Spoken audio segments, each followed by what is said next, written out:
seneng nggak? Jadi udah intelijensia Pasaman Barat gitu, mewakili Pasaman Barat. Seneng. Kalau bilang seneng diberi kesempatan sama amanah.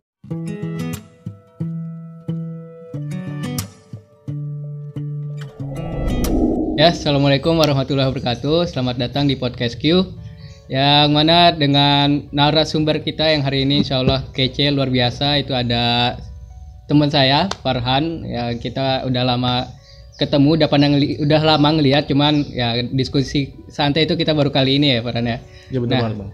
Di sini ada Farhan, Muhammad Farhan Aturullah. Ya benar. Kalau boleh tahu arti namanya apa? Arti namanya dulu itu kan kalau nama Farhan kan Muhammad Farhan Aturullah.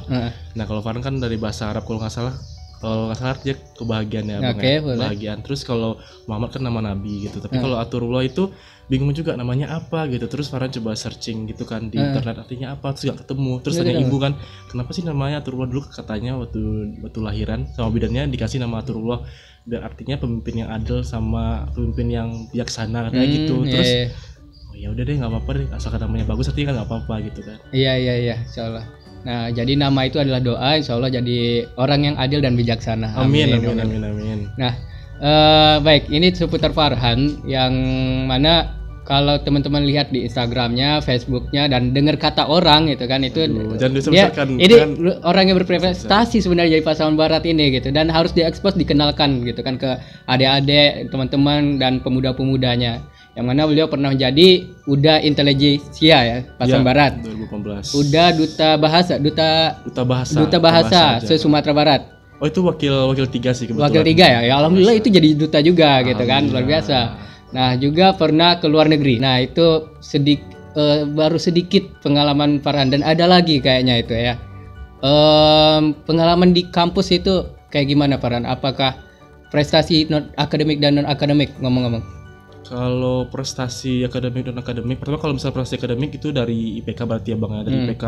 Kalau IPK alhamdulillah lumayan baik lah gitu. Lumayan baik, oke. Baik. Terus kalau bisa prestasi non akademik itu bisa ikut lomba-lomba gitu, ikut lomba-lomba debat bahasa Inggris, atau mungkin misalnya ada sebuah event terus ada awardnya, terus kita ikutan awardnya gitu loh. Iya. Misalnya waktu itu pernah juga menang best aktivis juga di kampus gitu. Jadi kayak kita ada seleksinya gitulah dari fakultas. Oke. Nah, itu sebenarnya pembuka aja gitu. Dan ngomong-ngomong kesibukan saat ini ngapain, Wan? Apalagi ya masa Covid ini kan, pandemik, ngapain aja? Ya karena orang bilangnya stay at home dulu. Iya, stay at home, oke. Karena sekarang lagi tahun akhir jadi skripsi gitu. Jadi skripsi ya kalau yang bisa dikerjain di rumah gitu. Nggak coba jalur istimewa, jalur wisuda, jalur corona gitu? Maunya sih gitu, cuman karena skripsinya itu skripsi yang nggak bisa dikerjain lewat jalur corona, jadi ya skripsinya tertunda dulu. Jadi ya apa yang bisa dikerjain di rumah. Ya, harus di lab ya dengarnya ya? Harus di lab ya, karena jurusan Farhan ini di UNAN itu jurusannya ilmu tanah. Jadi ilmu tanah masuk fakultas apa? Fakultas pertanian di Universitas Andalas ya. Dan sekarang menuju semester tahun akhir aja. Tahun akhir aja. Oke. Sama kita tahun akhir tapi semester beda. Oh iya. Siap. Oke. Teman-teman harus tahu Farhan itu dapat beasiswa di kampus, beasiswa KSE ya. Beasiswa KSE dan juga ke luar negeri dengan beasiswa juga ya kan ya, gratis juga kan. Nah, oke, alhamdulillah itu luar biasa dari Farhannya yang emang butuh usaha. Ngomong-ngomong tentang riwayat pendidikan Farhan. Oh ya, boleh. Nah, jadi dari TK ceritain sampai sekarang gimana? Dari TK dulu TK Pertiwi. TK Pertiwi masih ada sekarang? Masih, tapi pindah lokasi ya. Dulu lokasinya kalau nggak salah itu dekat Masjid Agung. Iya, di Pembelokan kan? Pembelokan. Dulu juga ada, kalau nggak salah situ ada kantor polisi lama kalau nggak salah di sana. Iya. Terus habis itu SD-nya juga nggak jauh-jauh. Jadi gini, TK-nya di sini, SD-nya di sini. SD dulu awalnya SD 26 Pasaman, tapi sekarang udah ganti nama jadi SD 09. Habis itu SMP-nya juga dekat lagi, sekitar lapangan lah kan ya. Sekitar lapangan. SMP-nya SMP 1 Pasaman, SMA-nya juga dekat lagi sama Pasaman. Enggak mau jauh-jauh gitu. Karena rumah juga dekat kan. Jadi dulu tuh aku kalau ke sekolah tuh jalan kaki. Iya, jalan kaki. Sampai SMA masih jalan kaki. Pulang ya kadang ditebengin teman kalau mau nunggas di rumah. Dan kuliah yang jauh. Enggak jauh juga sih, di Padang Di juga sih. Padang. Enggak, coba di Aptip. Iya, Ya rencana kan gitu di, tuh. di Pasar Dulu, Barat. iya gitu. benar-benar dulu tuh kalau dulu tuh kayak kuliahnya kalau nggak Yatip nggak Yapa. Soalnya kalau kan dekat kan, gitu Iya, kan. Jadi dulu jokes orang karena memang lingkungan sekolahnya kan emang situ-situ aja. Mungkin Iya. kalau misalnya ada kampus yang dekat sekolah mungkin kesana mungkin gitu. Tapi ya, Iya. ya alhamdulillah dapat di Unan, jadi ya Unan aja bikin jauh dikit, 3 jam lah, 3 jam setengah dari rumah. Di masuk Unan itu jalur SBM atau undangan Dulu SNMPTN? SBMPTN. SBMPTN ya, dengan jurusan ilmu tanah ya. Tanah. Dulu SNMPTN gagal. Gagal. Nah, jadi buat adik-adik yang mau kuliah gitu kan, dengan jurusan ilmu tanah itu nanti kerjanya itu gimana Pak? Prospek ke depannya? Oh, jurusan ilmu tanah. Iya. Nah, jurusan ilmu tanah kan dia fakultas pertanian, di bawah fakultas pertanian. Berarti kita kan kerjanya kalau bisa dalam lingkupan pertanian, tapi itu bisa kemana aja kok gitu, karena ilmu tanah itu sebenarnya luas. Ilmu tanah kan sebenarnya kan ilmu lahan, gimana cara kita memanage lahan itu, sumber daya alam. Jadi lahan kayak begini, gimana sih cara kita buat lahannya biar lebih bagus lagi, atau ada lahan yang bermasalah atau rusak, gimana sih kita memperbaikinya gitu, konservasi segala macam gitu, itu kan bisa termasuk ke jurusan ilmu tanah gitu kan.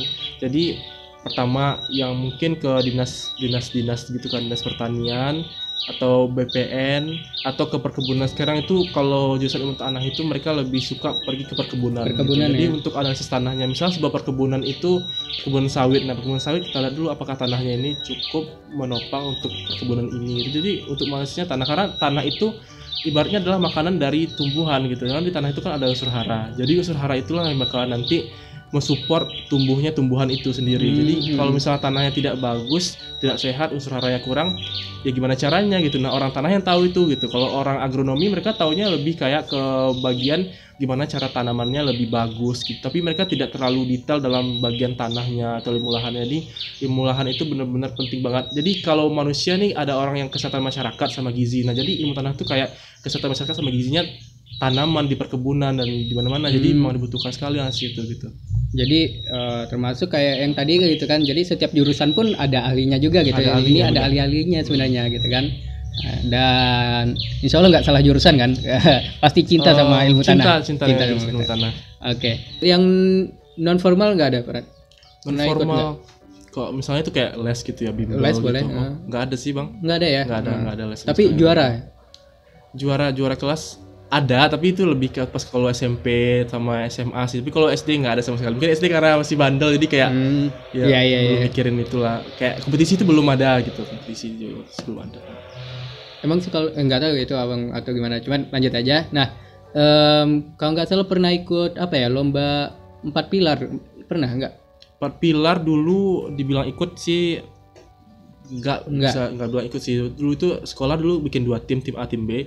Nah, yang tim A itu tim yang buat ngelaju lomba, sedangkan tim B itu adalah tim yang jadi cadangan. Tim lawan aja gitu ya. Iya, buat lawan gitu kan, buat lawan. Tapi dibawa juga ke Padang. Cuman pas di Padang kita nggak ada ngapa-ngapain, itu cuman kayak ya ikut aja di sana gitu. Jadi kebetulan juga tim A juga semua sehat-sehat dan alhamdulillah mereka juga ini bagus-bagus kan. Jadi ya tim yang B-nya nggak ini, jadi nggak dipakai. Jadi menghadiri aja gitu. Jadi kayak sedih-sedih senang gitu deh. Oke.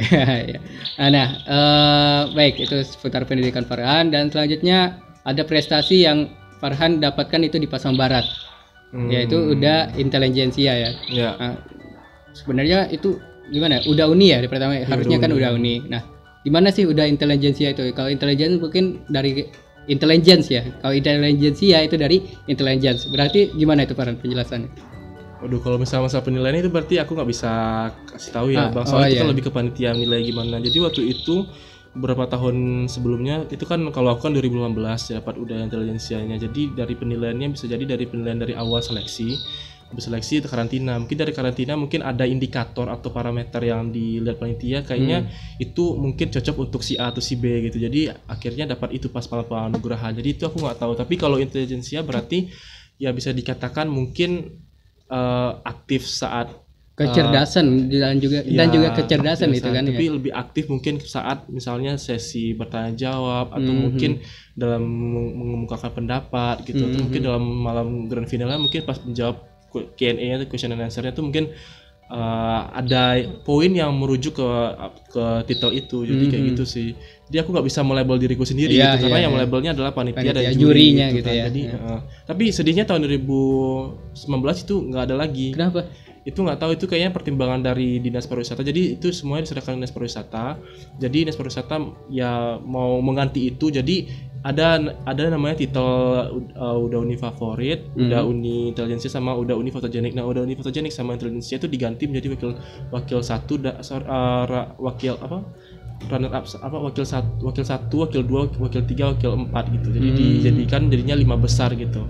Jadi yang itu jadi diganti, tapi favorit tetap ada karena favorit kan votingnya kan melalui like gitu kan, melalui angket juga. Dibandingkan dengan itu, Farhan setuju yang mana? Apakah tetap ada udah intelijensia atau wakil satu? Sejujurnya lebih suka kalau ada intelijensia sama fotogenik gitu, karena kan lebih beragam gitu kan. Jadi semua orang tuh bisa punya kesempatan buat menang itu kalau mereka memang mempunyai hal itu gitu kan. Misalnya memang mereka fotogenik, ketika mereka difoto mereka memang fotogenik, memang cocok di frame kameranya, bisa jadi mereka menang. Nah kalau misalnya wakil 1, wakil 2, 3, 4 berarti penilaiannya berdasarkan dengan rankingan berarti. Jadi ya yang lain mungkin bisa menang di bagian itu ya nggak dapat gitu. Nah, jadi kalau menurut abang itu gini, manusia itu ada keahliannya masing-masing gitu. Nah, ada keahliannya masing-masing, jadi nggak bisa dia dikatakan lebih rendah, tapi dia punya keahlian yang lebih tinggi lagi gitu dibandingin temannya gitu. Sehingga ada yang suka makan, ada yang suka nulis, ada yang suka ini gitu kan. Dan nggak bisa ibaratnya kayak kata Einstein itu, kalau seandainya orang cerdas dilihat dari kayak monyet memanjat pohon, masa ikan nggak mungkin dia manjat pohon gitu kan. Dia akan jago berenang gitu kan. Seneng nggak jadi udah intelijensia pasaman barat gitu, mewakili pasaman barat? Seneng. Kalau bilang seneng diberi kesempatan sama amanah gitu.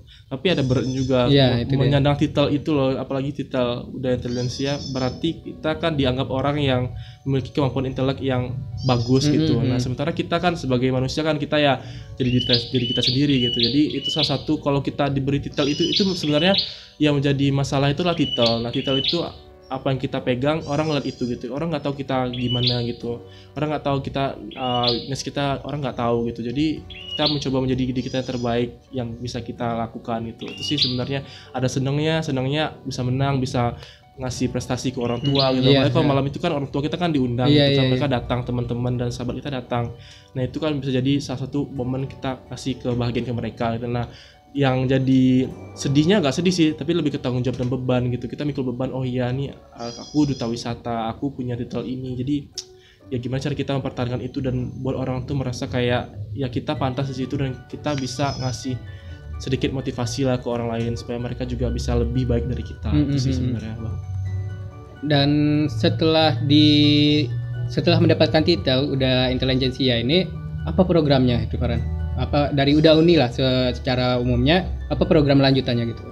Program lanjutannya kalau untuk dari udah uni sendiri, karena kan duta wisata jadi fokusnya ke wisata, jadi gimana cara kita majukan pariwisata. Nah waktu 2018 karena aku angkatan 2018 itu kita fokusnya gimana memajukan pariwisata yang sedang ditonjolkan. Waktu itu kita nonjolin pohon 1000 sasa. Jadi waktu itu kan nanti ada perlombaan lagi dari provinsi. Perlombaan provinsi nanti udah uni terpilih nanti juara 1 juara 2 beri ke provinsi dan mereka mempromosikan itu gitu. Jadi ya gimana cara kita buat mempromosikan itu, terus juga kegiatannya sebenarnya itu bisa banyak kita lakukan. Nah bebas aja sih, tapi yang berhubungan dengan pariwisata gitu, misalnya bisa aksi bersih lingkungan atau apa, karena kan di objek pariwisata kan kita tahu ya, namanya juga kita kan kadang belanja makan, orang jualan banyak terus orang bisa buang sampah kemana-mana, itu orang nggak peduli kan. Nah, itu jadi satu program juga aksi bersih lingkungan yang kita lakukan. Terus juga waktu itu untuk bulan puasa kita juga ngadain buka bersama sama anak-anak di Panti Asuhan di Ujung Gading waktu itu. Jadi waktu itu berbagi cerita, sharing gitu juga sama mereka, jadi adik-adiknya juga merasa termotivasi juga. Dan waktu itu ada yang kita tanyakan, siapa sih mau jadi di sini, mau jadi udah uni, ternyata juga banyak mereka yang mau jadi uni. Itu masih kecil, masih SD gitu. Jadi kayak kita punya bibit unggul juga di Pasaman Barat, jadi ya kayak gitu. Oke, nah itu dia buat adik-adik teman-teman yang ingin mengikuti jejaknya Bang Farhan gitu kan, bergabung juga nanti kalau seandainya eventnya ada ya setelah COVID ini gitu kan ya. Insyaallah. Karena ini lagi terhambat banyak agenda gitu kan. Setelah jadi mendapatkan titel udah intelijensia, Farhan mengikuti tingkat Sumbar. Nah itu gimana ceritanya Farhan? Sumbar waktu itu kan 2018 kan udah uni, nah 2019 ingin coba juga yang baru gitu. Kebetulan juga seleksinya itu dekat dengan kampus, jadi seleksinya ini kan duta bahasa kan di bawah naungan Balai Bahasa Sumatera Barat. Dan Balai Bahasa kebetulan dekat dengan kampus gitu, jadi cuma jarak 1 kiloan. Jadi waktu itu coba lihat itunya, terus juga coba daftar deh gitu karena kayaknya menarik gitu. Nah kalau aku sendiri sih kalau ikut ajang seperti itu sesuai dengan passion sendiri. Nah dengan duta bahasa itu melihat slogannya aja udah keren gitu. Slogannya itu utamakan bahasa Indonesia, lestarikan bahasa daerah, kuasai bahasa asing. Jadi dengan itu tuh kayaknya nih dengan kemampuan aku yang masih kurang tapi punya passion untuk belajar, kayaknya cocok di sana gitu. Jadi kenapa nggak daftar gitu. Nah jadi semua bisa, kalau kita kan orang Indonesia kayak dengan bahasa, jadi kita punya bahasa daerah, bahasa Minang gitu kan, terus kita punya bahasa nasional, bahasa Indonesia, terus ya bahasa asing kan nggak cuma bahasa Inggris, bahasa Arab kan juga, jadi ya bahasa Arab juga gitu. Jadi menarik banget, kenapa nggak kita ikutin gitu. Jadi kayaknya itu paket duta yang benar-benar passion aku banget waktu itu. Jadi kenapa nggak kita daftar. Terus aku daftar waktu itu, seleksi, habis seleksi ada karantinanya juga. Ada karantinanya. Nah ini karantinanya lebih lama bang, jadi dari hari Selasa so aku sampai hari Sabtunya malam penganugerahan, jadi lumayan lama. Jadi tadi kan udah aku bilang juga buat teman-teman yang mau ikut ajang-ajang pemilihan seperti itu, jadi diri sendiri aja, karena di waktu yang lama itu panitia juga menilai kita jadi diri kita sendiri aja gitu. Iya. Belum lagi ajang lain mungkin ya bisa jadi karantina sebulan atau berapa lama gitu, tergantung dari panitianya ingin nilainya seperti apa gitu. Dan alhamdulillah mendapatkan wakil 3, alhamdulillah wakil 3 itu kayak lagi 4 gitu. Iya, oke. Berarti udah intelijensia itu merupakan program kayak lomba berupa penjurian gitu ya? Ya penjurian penilaian dari ikatan juga pas karantina gitu. Nah mungkin udah uni Pasaman Barat gitu kan, yang ada intelijensia, fotogenik dan semacamnya. Dari Farhan sendiri bagaimana cara mempersiapkan dirinya? Nah, buat teman-teman nih yang akan ikut nanti. Kalau persiapan dirinya pertama itu yakin dulu kalau misalnya kita ikut ini lomba A, misalnya lomba pemilihan duta pariwisata. Jadi kita tuh harus mengetahui dulu backgroundnya gitu. Ketika kita mengetahui backgroundnya, nanti kita mengetahui apakah kita bisa kontribut ke situ apa enggak gitu. Karena dalam duta pariwisata kan pastinya kita bakalan kontribusi buat memajukan pariwisata kan bang. Jadi kita pertama itu dulu. Nah nanti kita lihat dulu titel-titel yang lain, misalnya titelnya untuk yang menang atau titel yang untuk favorit atau apa, itu kan sebenarnya lebih ke bonus gitu. Pertama adalah ketujuannya gitu kan. Yang persiapan yang kita lakukan pertama ya tetap percaya diri sama kemampuan kita, karena setiap orang pasti punya kemampuan masing-masing. Tadi benar banget yang dibilang Bang Abdan, kalau kita punya kelebihan masing-masing gitu kan, jadi nggak bisa dipaksain. Yang pasti kita punya motivasi buat memajukan pariwisatanya, itu pertama. Habis itu percaya diri, persiapan diri kita sebaiknya. Misalnya kita punya kemampuan seni, nah itu bisa ditonjolin. Atau nanti ada gelar baru, misalnya udah uni berbakat, nah kita bisa menang di situ. Jadi itu tuh bukan sesuatu yang harus jadi tujuan utama kita, tapi tujuan utama itu adalah menjadi duta wisata dulu gitu. Menang itu adalah bonusnya gitu kan kalau misalnya itu, karena nanti takutnya yang namanya kompetisi, ketika kita ada kalah dan menang pasti kita ada yang up, ada yang down. Misalnya ketika kita minder kita minder. Kalau misalnya kita menang kita mungkin semangatnya bisa lebih naik lagi, tapi kalau misalnya kita nggak menang kita itu yang pertama yang harus dicapkan dulu ke diri kita gitu. Terus persiapan lain misalnya apa yang kita punya tonjolan aja gitu. Misalnya kita punya kemampuan dalam bidang literasi, mana tahu kita bisa bikin nanti jadi duta wisata yang bisa nge-publish apa gitu. Misalnya kita punya kemampuan di bidang seni, kita bisa nanti ikut event-event di kabupaten, nanti kita dipanggil, kita bisa juga membawa teman-teman komunitas yang lain gitu yang sama dengan kita gitu. Jadi ya intinya persiapkan diri, percaya diri, terus apa yang kita punya ya ditunjukin sebaik-baiknya gitu. Terus satu lagi, jadi diri sendiri, jangan jadi di orang lain, karena pun kalau kita jadi di orang lain, panitia juga bisa ngelihat gitu. Kita kayak oh ya ini anak mencoba menjadi si A si B nih, sementara di dalam kesehariannya tuh bisa, karantina kan juga lama ya bang, bisa 3 hari 4 hari tergantung dari acaranya. Jadi kalau misalnya dalam hal segitu tuh bisa kita lihat kan nanti mereka juga ada tidur bersama kan, yang peserta pria, peserta wanita, nanti kan panitia juga ada yang keliling lihat segala macam, itu semuanya bakal ketahuan sih. Ada yang dia ketahuan gitu, dibuat-buat gitu kan ya? Iya bisa ketahuan. Buat ini ada juri atau ada panitia dia buat-buat gitu misalnya atau gimana gitu. Jadi aja diri sendiri gitu kan? Terus kuncinya persiapan diri sendiri, panitia ditonjolin. Beasiswa dalam negeri atau kuliah luar negeri berbayar? Kuliah luar negeri berbayar. Kuliah luar negeri berbayar, oke.